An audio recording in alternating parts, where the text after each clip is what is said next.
and he's not going to mince words or protect players. Players no kakra bi no be protect. We LeBron James and Anthony Davis because sebi omo bro ni so or ye player the obo achieve and omo mienu achieve atwam nti omo ne de untouchable omo mienu unta but apart from omo mienu ne de obia osokra usa obia nchen. So that is how it's going to be.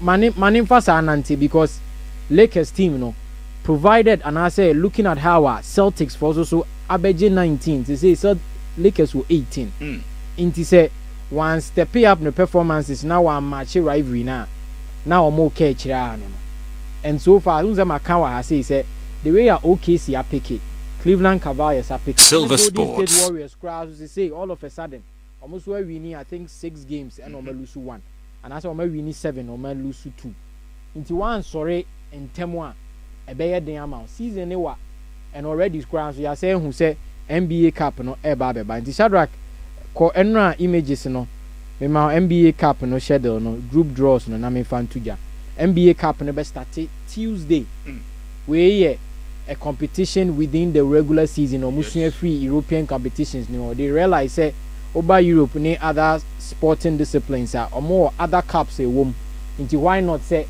almost for NBA Cup ember no moon throw it on board sponsorship be bebre Emirates for ababa do som nti Shadrack ukọ enra pictures na me de ma hwe me no chat no it's number 2 never to so mama yes into group draw no say na tie tournament no be start Tuesday the 12th of November about the 12th of November so Western Conference group A Ubenya Timberwolves any Los Angeles Clippers Sacramento Kings Houston Rockets and a Trail Blazers or Momono Western Conference Group A.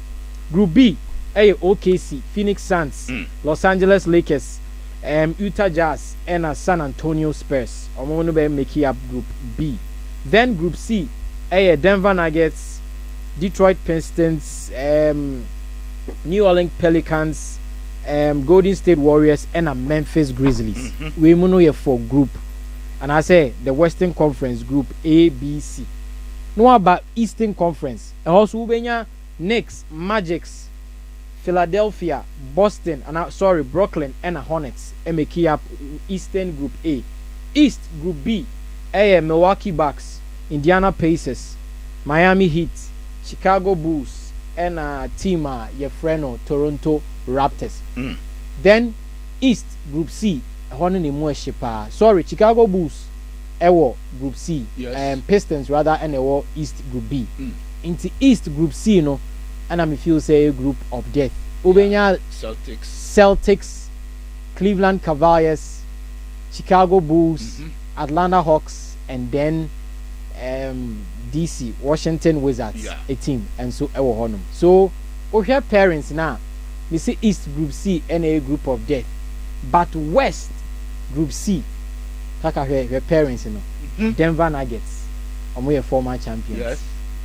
Golden State Warriors, omo they are always within the mix. And I crowd the last 5 years crana or a champion. Memphis Grizzlies, one of the athletic teams. Yenim Jumedio Musidi, any New Orleans Pelicans, and then the Dallas Mavericks. Dallas Mavericks last season of final with Celtic into group. And I say Western Conference Group C, and a group death. And a group of death, and a East no so see a group of death. Bowling in area by December no maybe December 14th on semi-final, December 17th on final. Las Vegas. Into when so another competition within the regular season sparking up competitiveness, any interest. But nina is kana Emirates for every so almost sponsor NBA Kappa. Sure. Clearly, when you say a chunk of money has gone into it. Player be a semi-final Oscar Unya. Individual in your team. Yeah. Se team no kupim or semi-final. Player be a $100,000 extra. And as a plus. Obeje as individual. Oje final so ye mfa mamu se team ni nyina de ni. Obia so de ekoso we ni nyina no spark up interest. This is from the NBA but so far so good. The Cleveland Cavaliers are on red hot form. 8 games on Lusubi. Yeah. And it's amazing. Maka Golden State Warriors Asher 7 Elusu 2. But team a disappointed pa Eastern Conference. Milwaukee Bucks. We're winning just one game, lose 6, which is very unfortunate for them. Yeah. The same as teams who are a friend of Detroit Pistons. Almost also intimate sorry from the Rebels last season. Omoka teams now almost so far the same thing is happening this season. Again, another team are also say Eastern Conference or Sixers. Joel Embiid Epra as any disciplinary issues. Reporter bi koka ninu bi awu hu ase and he said it in a certain way na ni anje ho back and forth ya Yines in chain. Paul George nso nansen ya o sa back ono so abenya injury. Tyrese Maxey sorry ono so ye out for at least 3 weeks with a hamstring. And then omo last 7 games omo win 1 elusu 6. Nyoma enkoyi ematima ye freno Philadelphia 76ers. So that is it with the NBA. Yeah, the updates ni nyina beba. And Tuesday NBA Cup ni start here. Yes. Beba the results and the fixtures and the permutations ni nyina ba. Now let's get to football proper. And let's start with the Europa Champions, and I said the Europa League. Yeah. Academic and Europa Champions So League. on say on person for so adum mission. How Champions League football. Why? But Silver can't Sports. conference once a more. David. Conference. Conference at the NS one. I don't game conference. Football. European whole conference. Conference is any European club leaders in Asia no more. Yenka conference as well. In the shadow, I can mommy Europa League scores no. But let me touch on Victor Osimhen. You offer Victor Osimhen starts number 2 or no? Emmanuel. It looks like say after say when you're free, free Napoli anchor Europe's top 5 leagues, you know, any and shut down con who be and I say yeah my near channel so kakra. But Victor Osimhen has proven that irrespective say free Napoli no, baby awakwaku no, which is also a competitive team and a competitive league. Aside the top 5 leagues, you know, may the Portugal ebeba 6th, may the Holland ebeba 7th. May the Turkish league beba 8th, and Sakwan may join Belgium league now. So it's also one of the top 10 leagues in Europe. And look at his numbers over there, playing as an out-and-out striker with lots of runners on the wings for him, and even behind him, you know, it's just working magic for him. Or Dries Mertens Edanechi, someone who can find a pocket of space for a striker and also play in the through balls for him. And on one strength in the tenacity, saying you know. Oh yeah, we Napoli na and no one or Yababi rim, and then it was fantastic. Or the Tottenham was before to almost smoothness level, aggression, fighting 50-50 balls, and always winning the duels against defenders. And so far in 8 matches, was just 6 goals, 3 assists.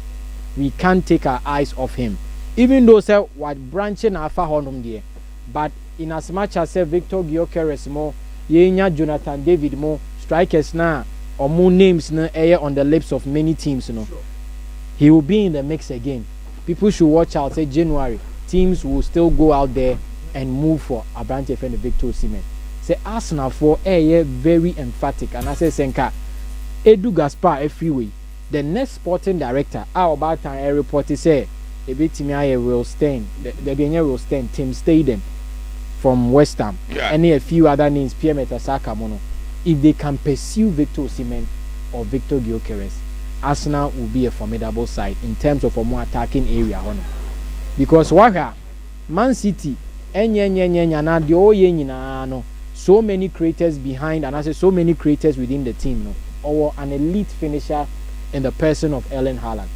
The Arsenal here in an elite finisher, and Victor Osimhen has proven beyond reasonable doubt. So the last 2 years, the last 3 years. Ope, elite, tops marksman, as a number 9, as a center forward, as a target man, or any other variation or type of striker, or striker man. Victor Osimhen is amongst the names over there. So I would feel say Arsenal pursue no on the low, because as at now no, Jonathan Davids and then Victor Gyökeres, a lot of the teams will be circling around them. Into Arsenal could no mu take the bold step. No mu Victor Osimhen start take asa. Ebe bo mu papa. I feel enough of the false 9. Get a proper number 9. What try false 9 for some seasons and as for some period of time. It's about time you get an elite finisher and get the best out of creative players, you know. Because Martin Odegaard, Bukayo Saka, and even to a certain extent, Ubenya Leandro Trossard Bia, any Martinelli Bia on a good day, and if they are consistent, they can add up to the numbers in terms of creativity.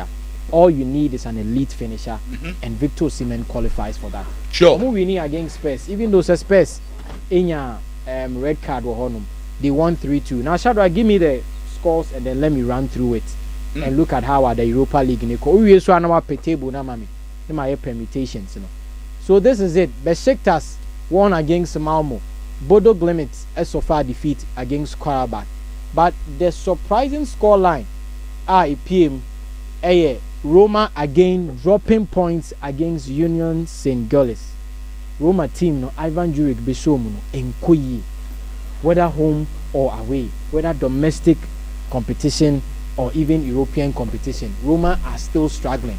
And you look at a team like Union St. Gilles, fine, a Europa League, but Roma pedigree, Roma quality of players a chromo, any Roma spending power, Ubeshia team be say you don't expect say to drop points against them. Ajax are back to winning ways.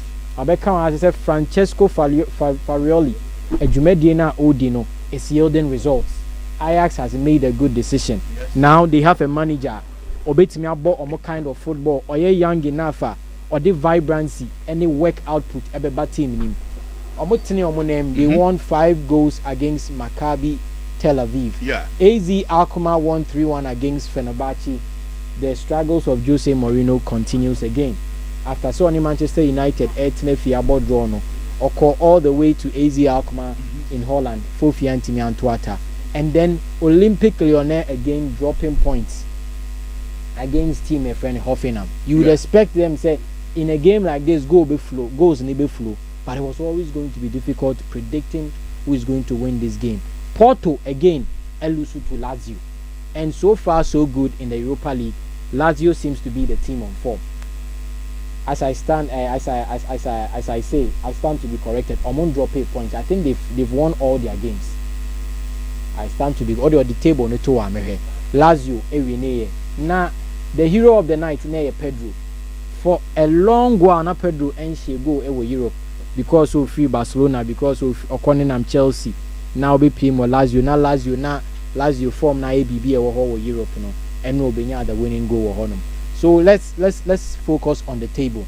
So it's 4 out of 4 for Lazio. Send na make na. Lazio winning in 4 games ni na was 11 I conceded 2.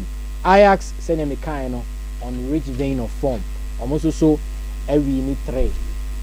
I draw 1 were unbeaten. Galatasaray and so ewo Asher 12 goals. Ewo Asher 12 goals. I conceded 8. Even though Victor Osimhen is getting the goals, but defensively they are a poor side and they have a lot to do. Almost were 10 points.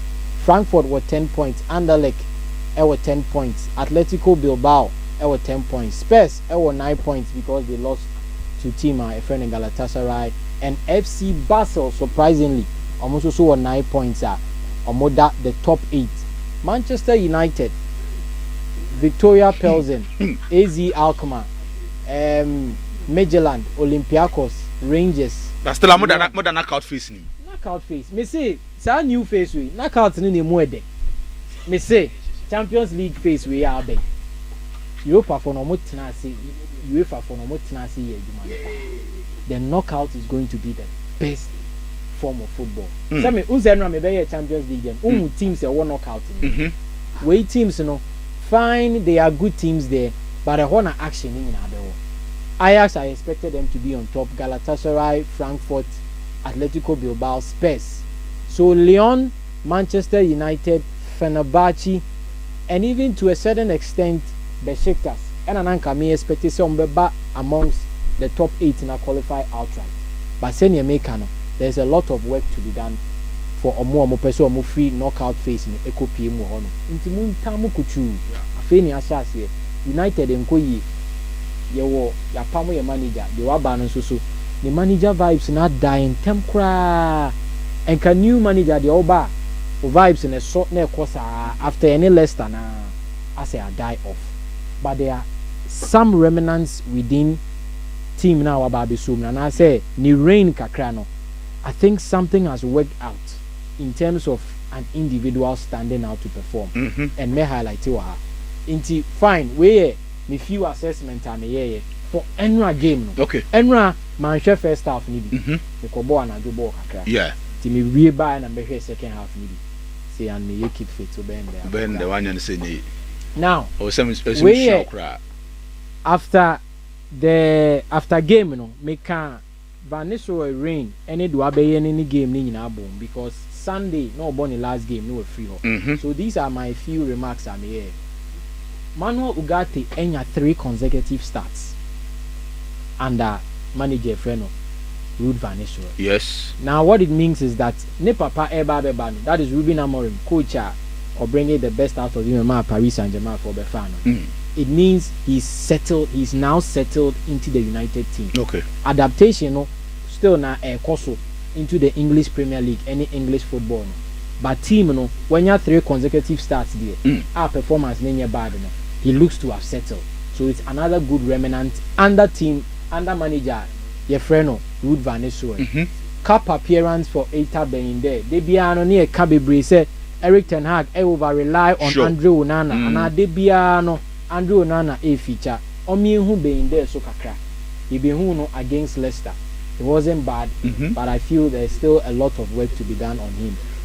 Amad Diallo is back in the mix again. He be who no kakra against Chelsea, and I felt that game against Chelsea no sen ko be muntem. Yes. Ebe yi Garnacho. But this time around, Enra Onana the man of the night.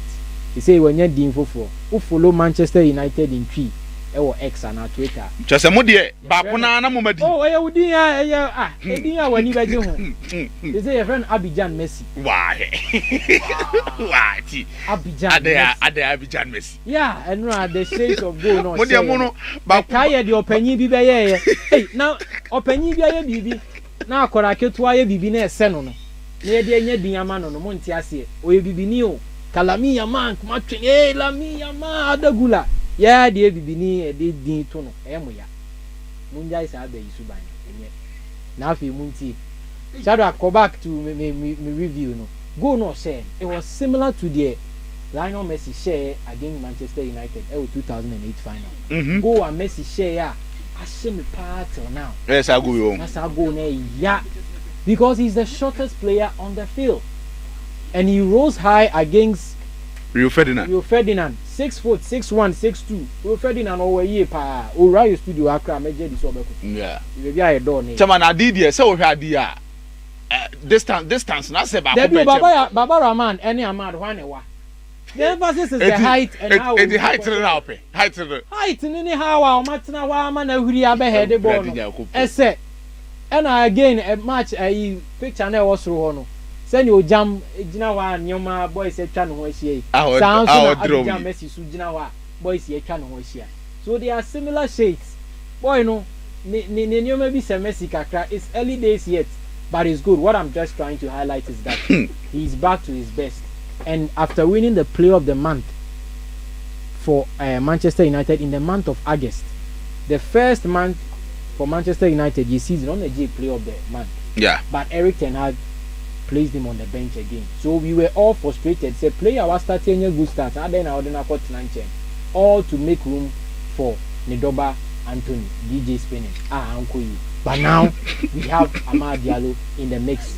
And 2 goals not saying it might be good for him to make a case for himself. Say Ruben Amorim bar. Say left wing goal, say right wing back, and I say inside forward hono. Ubit menye jumedi ho. Sarah go back to me some reason on name to us. Video bi abeka yenya Abidjan Messi. Now we won against Leicester. Yeah. We drew against Chelsea. We are unbeaten in our last 3 games. It's good for team momentum, for squad strength, especially at how I see starting season. No, now results in man. Now interim manager Bana Olusu ya eye. Again, win against PAOK. Even though I felt say performance wasn't the best. It's a quite if you share. Full game, yeah. First half, no, there was nothing good about it. it was only the second half changes in intensity in the course of the break. Ruben Amorim were Juma here, okay. Yeah. Juma so. But we are trusting God. Say, send your penny. You are doing what? Yeah, Junior Miedi. Send your penny be better. Maza, you wanted that for then say, and then say Junior Miedi. Maza, and then Junior Miedi as a moon. I mean, oh, homopia. Yeah, same way, Hansi Flick Meka, Guardiola and Cat. Minim, the Enzo Maresca, my cousin, Junior Miedi. Yeah, Jumano. You say and slot any slot I'm a coming. Slot I'm a cousin Medina Miedi. Or because some day salad jinaha and I'm a day a jinaha me the Dias jinaha and right had ye. And right Ghana coaches. Bimo and right have your day. Or dear you better and right had your Luis Diaz like wiki midweek. What I say? We are talking about tactical brain. Liverpool for more form. Or see, there be unsafe no one banner you beat. Now then, Muni more form and I'm uniform. Say there be uniform. I say Barcelona still a uniform. Hey, more per day, you're form. And I said, now, just about last week, and I flick back on the team when you're complete. Uniform. They find the game after game. They say Europe team be any form. You know, Boko. Okay, Munja is a more high end. So, by a show, Yebeka. By uniform, by a show, Yebeka. Say a show. They said, you share Madrid for free. Yebeka, see a show by uniform.